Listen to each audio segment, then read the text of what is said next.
Hi mga Lods, kung gumawa nga ako ng video na signs na marami nang nakabembang sa isang babae. Dito sa video na ito, kabaligtaran naman no, signs na konti pa lang ang nakakabembang sa isang babae. So baka sabihin niyo, alam ko yan, masikip na yan. Doon sa isa maluwag, dito masikip, no? So hindi po, nuunahan mo na naman ako eh. Natatawa ka na naman dyan. So ano na ba yung mga signs na konti pa lang nakabembang sa isang babae? Dapat alam nyo to, no? Para ganito yung ligawan ninyo, hindi yung tumiting kay sa itsura, marami na nakabembang. Bilisan naman yung petchay. Anin nyo naman po yung gano'n, di ba? Maganda nga, bilisan naman petchay. Doon po kayo sa fresh kahit hindi po kagandahan, di ba? So proceed dapat tayo agad sa number 1. Mahihain sa bakbakan, no?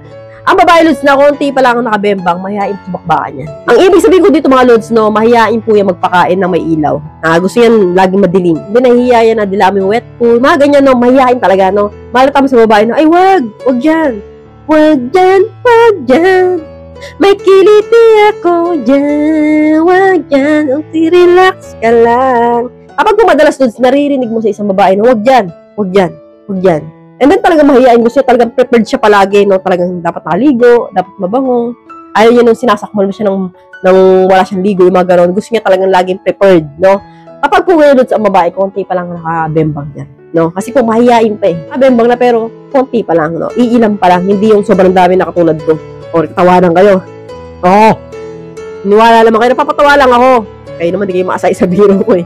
So, pusin na po tayo agad sa number 2. Halos ayaw mag-lollipop, no? Ayaw, Lods, alam niyo na, ayaw, Lods, magmulmul, no? Kapag po, Lods, ang babae ganyan, no?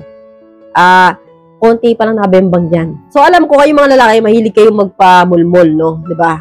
So, kapag, Lods, ang babae, ayaw talagang mag-lollipop, no? Ayaw talagang kumain ng embutido. Wala kayong magagawa dyan, no? May mga babae po kasi, Lods, na tikim-tikim lang, and then ayaw na. Hindi talaga totally yung kayang-kaya na matagal, no? Kasi po nasusuka, no? Nakakasuka naman po talaga yan. Pero kung ang babae, Lods, no? Bonggang-bongga, kaya magbabad niya sa saging. Iba po usapan, no? Maraming nakabembang doon.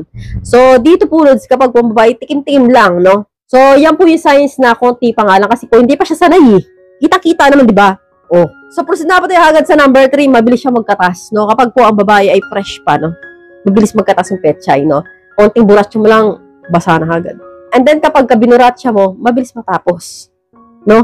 So, unlike mo sa babaeng marami na nakabembang, kahit anong buratsa mo, siguro 3 oras, 2 oras, napakatagal matapos. Kasi nga, binasa na. Ito yun eh. Diba, hindi na fresh. Ganyan lang po yun, no? So, nagtatawanan naman kayo. Nakikita ko kayo, narinig ko yung tawanan ninyo, no? Pinag-uusapan nyo ako. Siguro marami na nakabembang kay Ma'am Jinky. So, huwag nyo na pakialam yung petchay ko. So, yan nga po, Lods, yung mga signs na konti pa lang nakabembang sa isang babae. Lods, palambing naman, ito po yung Facebook page ko, ito. Jinky Eureka, no? Pakipollow nyo naman yan para mapanood nyo po ako dyan sa mga bakbakan video. So, kami po na SBoy ay gumagawa po kami ng mga prank videos, no? Yung mga mag-asawang videos na prank, and then yung mga bakbakan, mga bembangan. Pero prank yun, no? Hindi yung totoong bembangan yun, ha? So, pakipollow nyo naman po ako dyan, Lods. At kung gusto nyo po magpa-shoutout sa akin, just comment lang po sa mga picture ko dyan na po-post ko sa akin Facebook page. I-screenshot ko po yan. At i-shoutout ko po kayo dito, no, sa YouTube. So, ganito na lang po tayo, mga Lods. I hope you learned something new in this video. More videos to come. So, stay connected and see you again to my next video. God bless. Bye-bye!